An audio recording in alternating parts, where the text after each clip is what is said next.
Hello, everybody, and welcome to another episode of the JRPG Report. My name is Dalton Suter, and this is episode 217. And we have a good amount of news to roll into this week, with one that excites me very, very much. But before we get into that, I want to say to you all, I hope you're having a wonderful week, and I hope it continues to be a wonderful week and rolls into a great weekend, because you all rock. And let's use that and roll into some news. Now, first and foremost, this isn't necessarily news per se, but I know a lot of you are looking forward to Xenoblade Chronicles 3. Okay. I still need to play through the series. It's on my to-play list, very high up on my to-play list, actually. From every account that I've heard, that series is right up my alley, so I'll be checking into that soon. But I wanted to let you all know that Nintendo UK on Twitter has been posting screenshots from Xenoblade 3, and like they look incredible. Like, the fact that that's on a Switch is impressive. The areas are called the Great Kata Falls, and they shared another one for the Maktha Wildwood, and just it looks incredible. If you're excited about this game, I really recommend you go check out at Nintendo UK and check out these Xenoblade Chronicles 3 screenshots, because I am like, oh boy, I can't wait to play that eventually. I'd like to play them in order, so it's probably going to be a long time before I get to it. But that's good, because that'll give me time to save up money to actually buy it. But yeah, please check that out if you're interested in that game, because they look incredible, and I'm sure that you all will get the proverbial goosebumps. I almost said heebie-jeebies, and I'm like, no. Heebie-jeebies is not the word I'm looking for. By the time that this episode comes out, I believe that this will have already come and gone, but hopefully you all got a chance to check it out. Atlas released a game survey for people to do. I believe they do it, once a year or so. It took me about half an hour to go through and do the whole thing. Lots of questions about, what types of games do you like? What do you think about certain series? But the main thing that I found was they were asking a lot of, like, what games would you like to see on what platform? So I went through, and basically every game, all the Shin Megami Tensei games, all of the Persona games, all the Etrian Odyssey games, I was like, please give it to us on PC, PS4, PS5, and Switch. I was like, my good, on all of them, I was just like, please, especially PC. Like, anytime that I could put in there, especially PC, I was like, especially PC, please. Those games have always been console games. Give us PC players just a little bit. Although, I say that we got Persona 4 Golden and PS4 didn't, which is still really weird to me. Still really weird to me. But what are you going to do? What are you going to do? But yeah, the survey, it was pretty cool. I really enjoy the fact that Atlas does this, because from basically everything that I've seen over the years, like, they actually listen to people when they take these surveys into consideration and really use the information. So fingers crossed that we'll start seeing more ports of some older Atlas games. Like, can you imagine? We wake up one day and all of the Persona games now available on PlayStation 4, PlayStation 5, Switch, Xbox, and Steam. Oh, savor the day. Savor the day. Something I thought was kind of cool. The Phantasy Star, like, we're going old school JRPGs now, which I actually have a copy over on my shelf. Sega Master System in box. It's the game that I have that's worth the most. And not saying that it's worth a ton, but it's the game that I have that's worth the most. Anyways, Phantasy Star vinyl soundtrack pre-orders will open soon. Sega's Phantasy Star will have an original soundtrack in vinyl format for the first time. Ship to Shore Phonoco will open pre-orders for Phantasy Star vinyl soundtrack on its website on Tuesday, May 17th at 2 p.m. Eastern. So, as you're hearing this, you can go and check this out if you are interested in picking this up. I might have to look at it myself. A Ship to Shore Phonoco's tweet previewed Tokihiko Uwabo's title theme as one of the tracks in the soundtrack. The Phantasy Star vinyl will include both PSG and FM synth versions of the tracks. Phantasy Star appeared as a single-player RPG on the Sega Master System in the late 1980s. It tells the story of Alice Landale, who goes on an adventure around 3 planets to fight against the Star System's king, Lassic. The company later ported the game to the Sega Saturn and the Game Boy Advance, and it also released a remake titled Phantasy Star Generation 1 for PlayStation 2 in Japan in 2003. So yeah, if you're interested in that, definitely check it out. Check it out. And there are other ways to play Phantasy Star. If you've never played Phantasy Star, but that sounds like something that you would be into, I do know that like the Sega Ages series or on PC, if you get the Sega... Oh, no, I'm sorry. It's not on the PC version. I think it's PS3. The Sega Genesis Master System Collection had that game. If you played like the first level of Star Fox, it unlocked Phantasy Star 1 for some weird reason. Anyways, I'm rambling at this point. Moving on. Let's see, we got some... Oh, Final Fantasy 15 has reached 10 million units worldwide for sales. That's incredible. Square Enix announced that the total sales for Final Fantasy 15 have reached 10 million units worldwide. This includes digital and physical sales of the title, and additionally, this number includes total worldwide sales for Final Fantasy 15 Royal Edition. However, Square Enix did not specify exactly how much that version of the game sold in reference to total cumulative sales, only that the 10 million was achieved through physical sales and downloads of all available versions of the game. I just thought that was 10 million. That is a lot, man. That is a lot. I guess it's a testament to how much people love the Final Fantasy series. I know people have their feelings on 15. I personally liked 15, but to each their own. To each their own. Not everybody's gonna like everything. Let's see. We have some more Xenoblade Chronicles 3 news. As in the past in the series, Xenoblade Chronicles 3 will feature Nopon characters. 2 in particular will be able to help your party. While they aren't main party members in the same way like Noah, Mio, Uni, and Teon, they will be able to join players. Both Riku and Manana can fill the 7th party member slot as quote-unquote hero characters and work together as a pair in Xenoblade Chronicles 3. And then they tweeted out, looks like Xenoblade JP tweeted out a little trailer showing off these characters. It said Riku appears to be carrying a sword and shield, and he's voiced by Sayaka Senbongi. In addition to being able to fight, he can fix weapons and other machines. So I will retweet this so you guys can check this out if you'd like. And then it has Manana is shown carrying a shield, and she's a Nopon chef. Her voice actress in Japan is Aya Suzaki, and in the reveal video, she talks with Mio and Teon. And there are also some screenshots. So, like I said, I will post this out on the Twitter if you guys would like to check it out. I know, I mentioned this at the beginning. I know people are hyped for this game. So, there's some new Final Fantasy VII concept art out there. New Final Fantasy VII Remake concept art is here, and this time it shows 5 weapons Cloud uses in the game. Square Enix took to Twitter to share the design document. Here's the full Final Fantasy VII Remake concept art showing the 5 weapons that Cloud can use. Of those, 4 are swords. The odd one out is a nail bat. People can get this one in Sector 5 slums by helping Leaf House's Miss Folia find 5 kids and defeating a hedgehog pie king with Cloud and Aerith. On the top row, you have the Iron Blade, the Hard Edge, and the Nail Bat. And let me tell you, this Hard Edge sword looks awesome. I will be sure to share this out so everyone can see these. The bottom row includes the Mithril Saber and the Twin Stinger. Now, I have a couple of things. So for one, the Nail Bat, my brain totally goes to Conker's Bad Fur Day, and that's what that reminds me of. I'm sorry, I think it was Conker Live and Reloaded where you had the Nail Bat. Nah, it doesn't matter. That's not a JRPG. But the Mithril Saber looks like a sword straight out of Dragon Quest. 120%.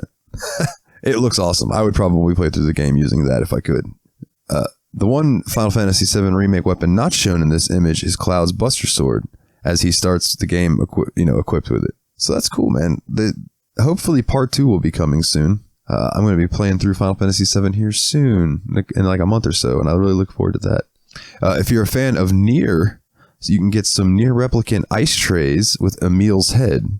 Now, I won't go into too much of this, but this is so cool. As of writing of this article, pre-orders for the Neo Replicant Emil Ice Trays are only available in Japan, and that's why I don't want to go too far into it. But the North American Square Enix store has other stuff related to him. But these are so cool. If you've ever seen the little Star Wars Death Star ice cube makers, this is like the same thing, except it's his little head, and that's incredible. Drop one of those in a nice drink after a hot day outside. Beautiful, beautiful. And Nier such a good series. My goodness. Some news coming from Rune Factory. Rune Factory 5 has topped 500,000 units worldwide. Now, I know that there's been a kind of a backlash-esque thing I've seen online about Rune Factory 5. People say it's kind of not as good as Rune Factory 4 was, I suppose. And I've been playing Rune Factory 4, and it's tremendous. Like, I love that like, you get your life simulator aspect, but you also have your little JRPG aspect where you're going and you're fighting your monsters. You have your party and all that. It's tremendous. It really is tremendous. But yeah, Rune Factory 5 sales have officially topped 500,000 units worldwide, according to a financial report from Marvelous.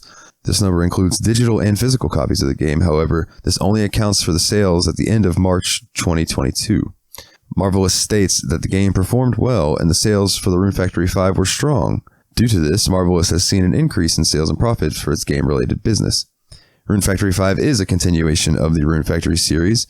It has similar gameplay features to the previous titles and involves the characters courting various bachelors and bachelorettes while strengthening their general relationships with their neighbors. You can participate in cultivating vegetables, engaging in animal husbandry, or going dungeon delving. And I believe you can get married in these games too and like have a family and stuff. It's pretty cool. And just a random note, I would like to include that Rune Factory 5 was the first in the series to offer same-sex marriages. So good for them. All right, rolling into the next news story. Publisher Bandai Namco and developer Hyde have debuted some new gameplay footage from Digimon Survive during Rulicon 2022. And let me tell you, this looks pretty sweet. I'm a big fan of Digimon. I've always kind of told people if they really liked the Pokemon games, but they wanted something a little more in depth and not samey every time, absolutely seek out the Digimon games. They're tremendous. This one, from the gameplay, is looking to be almost like a strategy RPG in a way, grid-based battle system. It looks awesome. I will be sure to tweet out this trailer so you can check it out. It's not in English, but you can get a gist of what is going on from the visuals, and it looks really fun. It looks really fun. Another Fire Emblem Warriors 3 Hopes trailer is here, and this time the stars Blue Lions characters from Fargus. Now, Fire Emblem Warriors 3 Hopes, is like the warrior style game based on Fire Emblem 3 Houses, which was tremendous. One of my favorite games that I've played in the last few years. I really wish I wouldn't have traded it away to get Ys 8. I mean, don't get me wrong, I love Ys 8, but I wish I'd have just saved up money and bought Ys 8 instead of trading in Fire Emblem. But that's a story for another time. But this is the Warriors version of it, and they all might look a bit different than before. This is because the new story's setting involves them in both clothing from their academy days and new outfits, as well as slightly older character designs. The video introduces each person, then shows them in a fight. Things kick off with Holy Kingdom of Fargus Prince Dimitri, and it shows his character model up close and his portrait first. Then it shows him attacking a group of enemies, and from there, other Blue Lions Fire Emblem Warriors, the 3 Hopes, appear one after another. Dedu follows him, then Mercedes, Ash, Felix, Annette, Sylvain, and Ingrid. Man, I know who each one of those people are.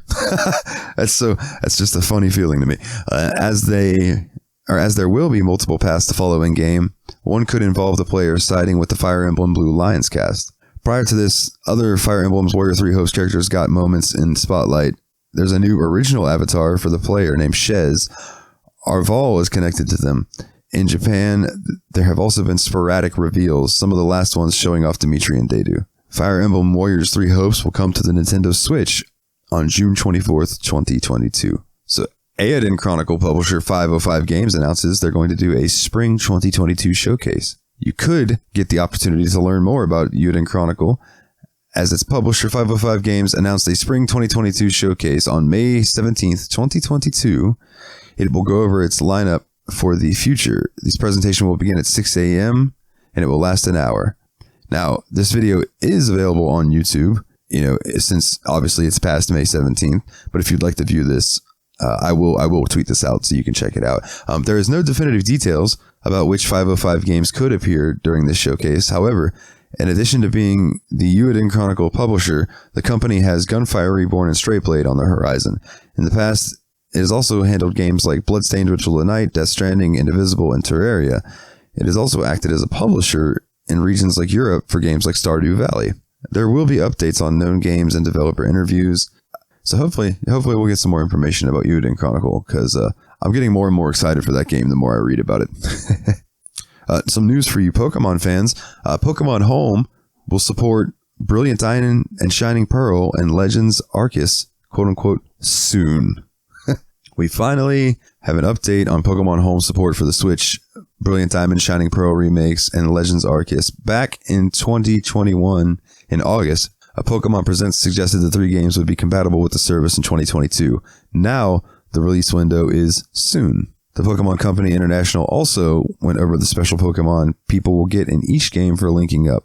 It is also noted that more Pokédex support is on the way for Pokemon Home. The new Pokédex options will also tie into how Pokemon Home handles data from the games. This means it will go beyond the National Pokédex after 2.0.0. When you link Pokemon Brilliant Diamond, Shining Pearl to Pokemon Home, it will be relatively simple.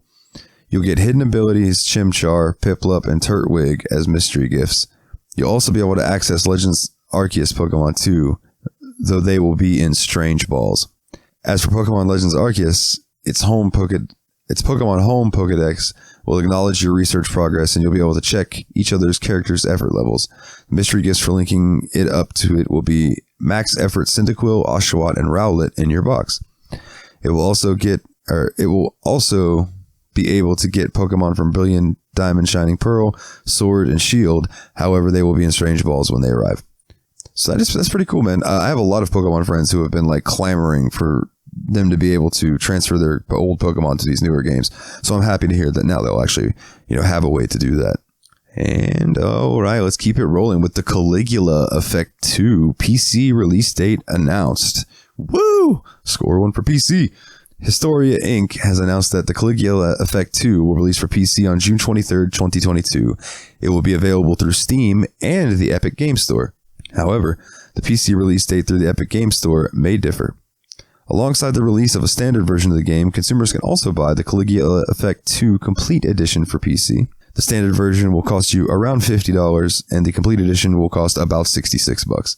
But the Complete Edition will include the main game, plus all of its DLC content. Alongside the announcement of a PC release, a total of 2 trailers have been shared. These give a look into how the games will appear and perform on PC. So if you are interested in that, check out the Twitter, and it will be there. I will have it there for you. And the PC release will include English, traditional Chinese, Korean, and Japanese language support. These include subtitles. However, it will only feature Japanese audio. Additionally, new costumes will be available to commemorate the 6th anniversary of the series and the PC release. The costumes will be added to the PlayStation 4 and Nintendo Switch versions of the game at a later date. The Caligula Effect 2 is available right now for PlayStation 4 and Nintendo Switch, and like we said, it is coming for PC on June 23rd, 2022. In other PC news, Mercenaries Rebirth Call of the Wild Links coming to PC in 2022. Publishers Fly High Works and developer Rideon Japan and Esquadra will release strategy RPG Mercenaries Rebirth Call of the Wild Links for PC via Steam in 2022. Mercenaries Rebirth Call of the Wild Links first launched for PlayStation 4 and Switch on October 14th, 2021 in Japan, followed by Switch on November 11th, 2021 worldwide, and PlayStation 4 January 14th, 2022 worldwide. Here's an overview of the game for any of you who may not know what this game is about. Obtain the Sword of Victory together with Princess Kira and the Wild Links Mercenaries. Mercenaries Rebirth is a tactical RPG set in a fantasy world. Battles occur on quarter view maps with height differences, wherein the front, back, and side of the map determine each battle's outcome. Support effects depend on where the allied characters from your party are positioned and features high strategic maneuvers. Talented illustrator Makamura Shinsuke-san is appointed character designer. Beautifully drawn characters play more active roles with rich facial expressions that vary from joy, sadness, anger, etc. Yeah. Some key features. Rebirth Exceed. The gauge in the upper right corner of the screen builds up anytime the player attacks and defends during battle. Store up enough power to activate a particular skill called Rebirth Exceed. Each character has unique talents, including dealing with godly damage to enemies and reviving fallen allies who cannot fight. Smooth character animations. Animations play a more active role now. During the battles, smooth character animations were made by animating the parts of the character's pixel art. Both human characters and monsters move in a lot more vividly than ever compared to the previous titles in the series. Plus, much more. If that sounds interesting for you, you can find this link on our Twitter page and check this out. Or you can go look it up on Steam itself, maybe wishlist it. Or, if you have a Switch or PlayStation 4, go check it out on there. It's already out. You could be playing this right now. Kicking back in your undies, eating some Cheetos. You know what I'm saying? One of those good nights. Okay, here's the one I'm excited for. Here is the one that I am super excited for. Publisher Compile Heart and developer Sting have announced Fairy Fencer F, Refrain Chord. For PlayStation 5, PlayStation 4, and Switch, the latest issue of Weekly Famitsu reveals it will launch on September 15th in Japan for 8,580 yen, and a limited edition will also be available for 10,780 yen. Fairy Fencer F, Refrain Chord is a tactics RPG featuring an assortment of characters from the series. If you haven't played Fairy Fencer F Advent Dark Force, which is the version that I recommend of playing that original game, oh my goodness, dude, it's so campy, but it's so fun. I really recommend it. It's in the vein of like Neptunia style humor without the fourth wall breaking, but a lot of visual novel reading, but a lot of RPG fighting. It's fantastic. I mean, in my humble opinion, at least. Anywho's, dramatic resonance can overturn a battle through song, a high-risk, high-return element that can strengthen both sides of the battlefield. It occurs when an ally or enemy's songstress sings. Support Fairy Boost has a high degree of freedom, and there is treasure hunting elements on the world map. And some of the returning characters that you will see are Fang, Tiara, Songstress Fleur, and Fairy Aaron. Now, there are a bunch of screenshots and everything, and this was all that I had seen at first. And I was like, oh man, I was excited even then, right? But then before I come on to record, I wanted to go check and make sure there wasn't any new news out there. And then I saw that there had been a little more news. They have released a trailer for this game and some more screenshots. So the F lineage continues. Song unlocks a new battlefield unlocks. Oh, that was a weird sentence to read. The Fairy Fencer F Ghost strategy in the RPG Fairy Fencer F Refrain Chord features an assortment of major characters from the series. Experience strategic battles through new characters called divas, as well as fencers and fairies. Fairy Fencer F is a fantasy RPG set in a world in which a war between the vile god and the goddess once occurred, and a young man named Fang, who is an awesome main character, by the way, awakened as a fencer that wields the fairy weapons known as Furies, goes on an adventure alongside Fairy Aaron and Girl Tiara in the story surrounding the gods. And here is an overview of the story. Long ago, civilizations flourished due to knowledge granted to the people by the goddess. They erected towers that reached to the heavens and built weapons that could pierce even the gods. However, the civilization soon perished in the war between the vile god and goddess. And so, time passed until present day.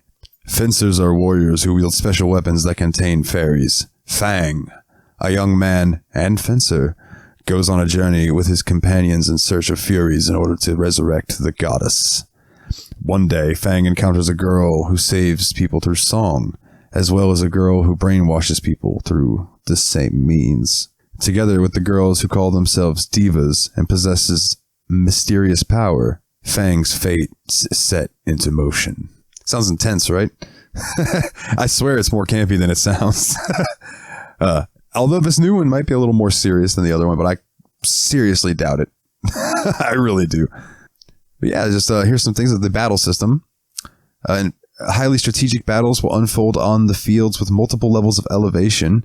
In addition to the character direction, fair eyes, and difference in elevations, the game's key feature is utilizing songs to gain the upper hand.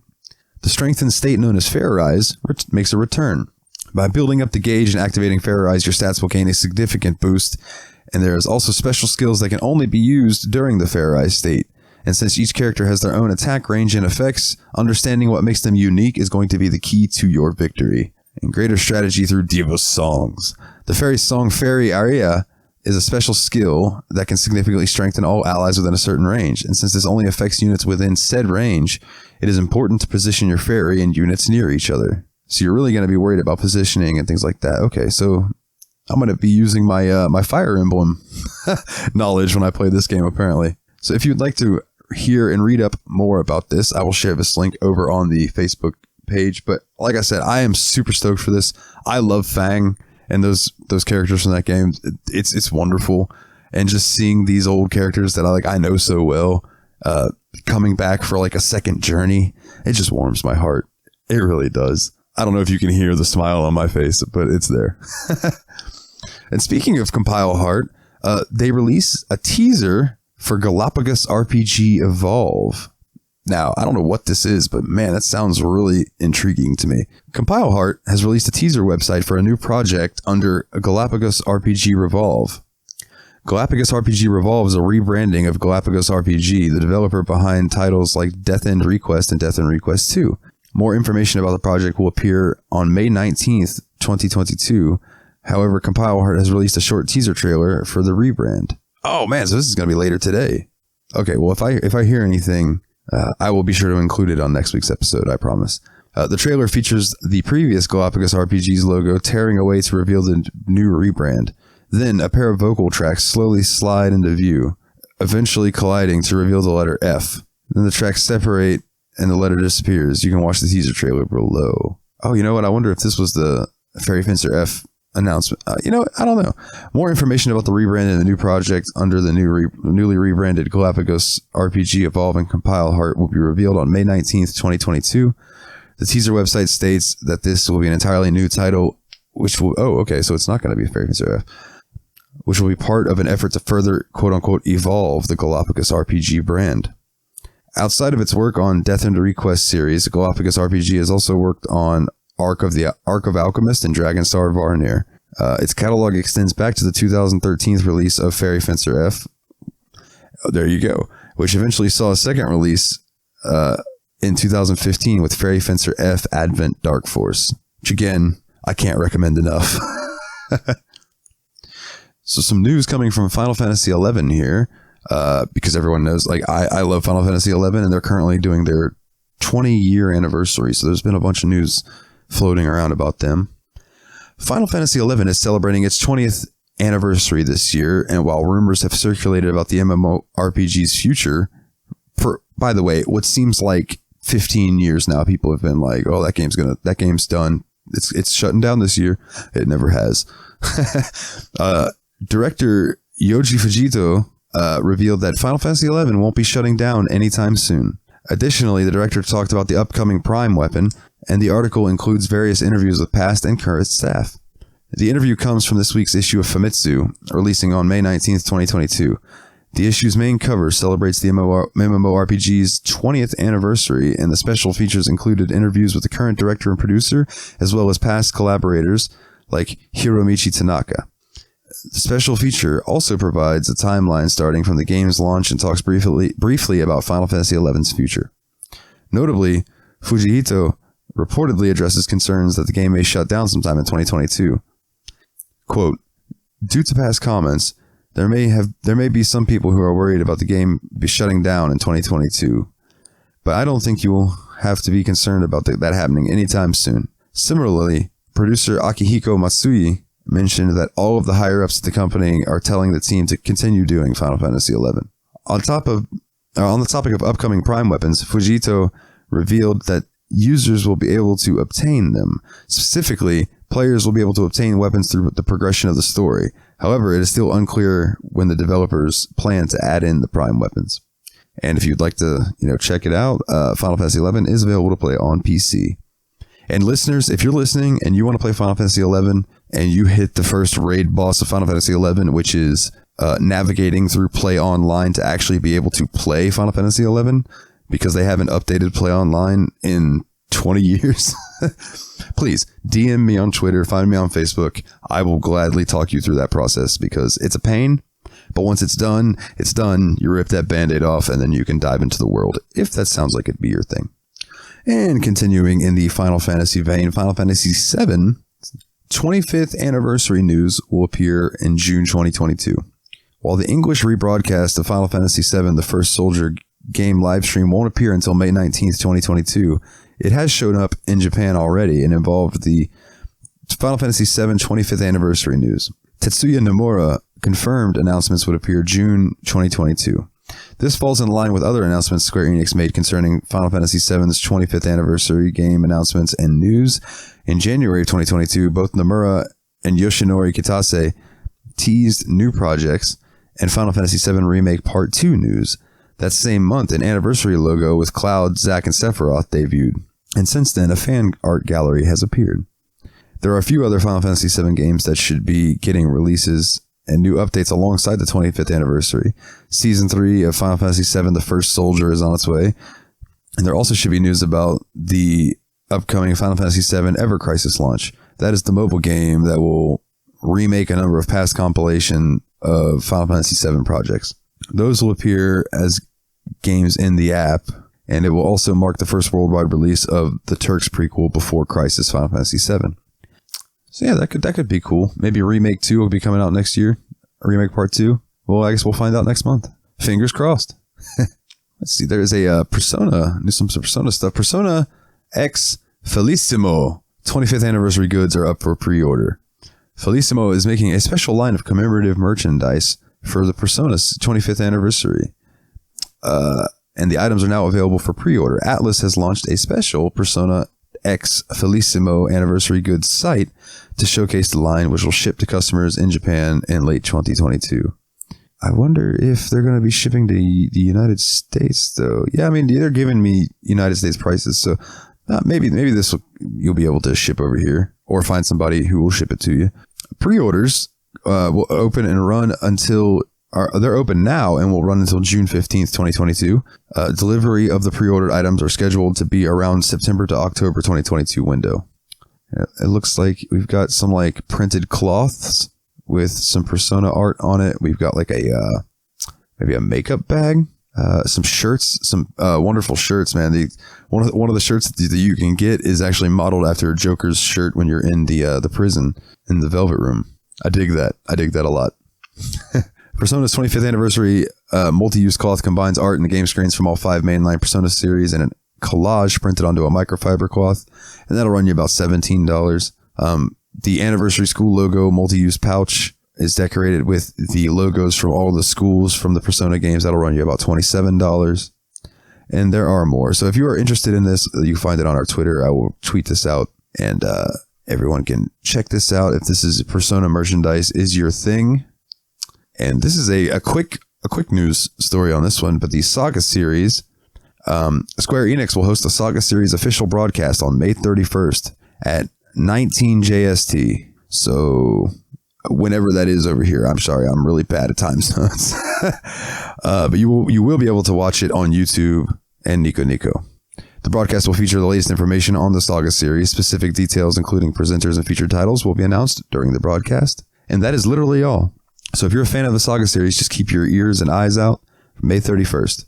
And to wrap up this episode, we have some Trails of Zero information.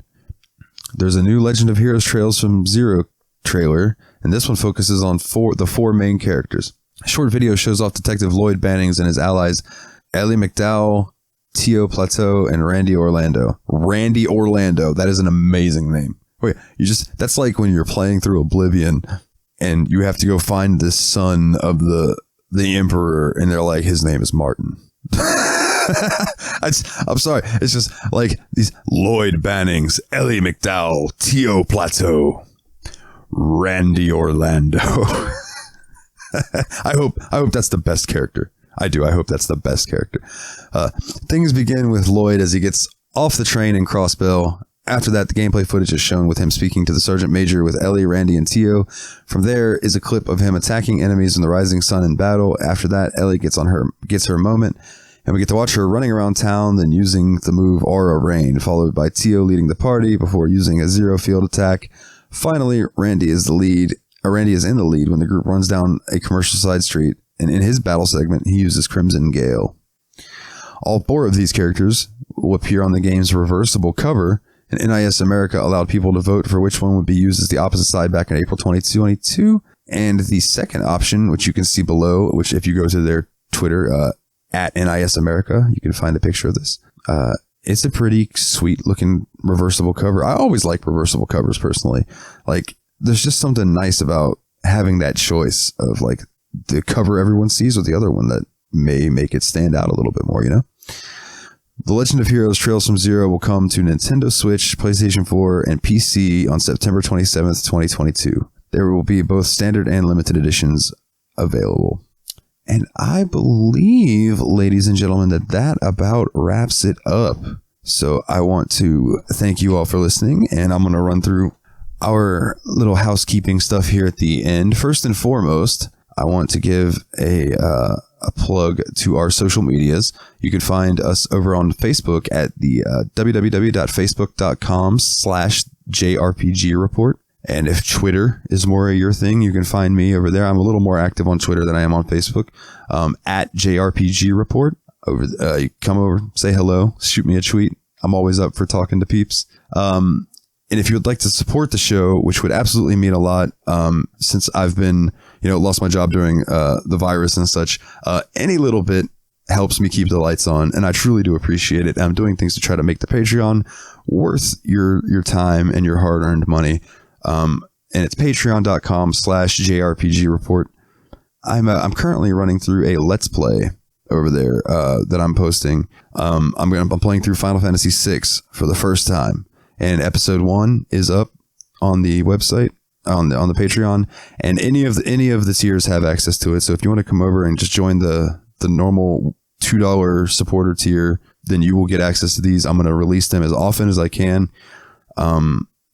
And I have them all on YouTube as unlisted. So it might be that like I'll give the Patreon early access to all the entire series. And once the entire series is done and it's sat there for a little bit, maybe then I'll release it on the JRPG Report YouTube channel for everyone to watch. But I'm trying to give the Patreon people a thank you for supporting the show. Like these wonderful patrons that I would like to name off right now who donate some cash to help support the show. Kim C., Jake W., Jordan K., Tara, Kularian, Taylor F., and Luke C. I really appreciate you all. And I appreciate every single one of you who are listening. Thank you for joining me here on the JRPG Report. And if you would like to hear more of my shenanigans, but not quite as family friendly, you can check me out over on the Steam Machine Podcast. It is a PC gaming podcast where me and my buddies Nate and Willie, the Destructo Bros, we play through my PC gaming backlog. And yeah, it's a really good time. We try to keep it PG-13. Sometimes we roll over into R. It just kind of depends. And then I have another show I do with my buddy Jeremy called Yabs Pod, Yet Another BS Pod. That's more like a Kevin Smith movie. So if that's your thing, by all means, come check me out. But it is definitely like, don't listen to it around your kids. But yeah, I promise to always keep this show squeaky clean. I love you all. Thank you for listening. And I don't know what else to say other than, you know what, man? Get back out there and level up.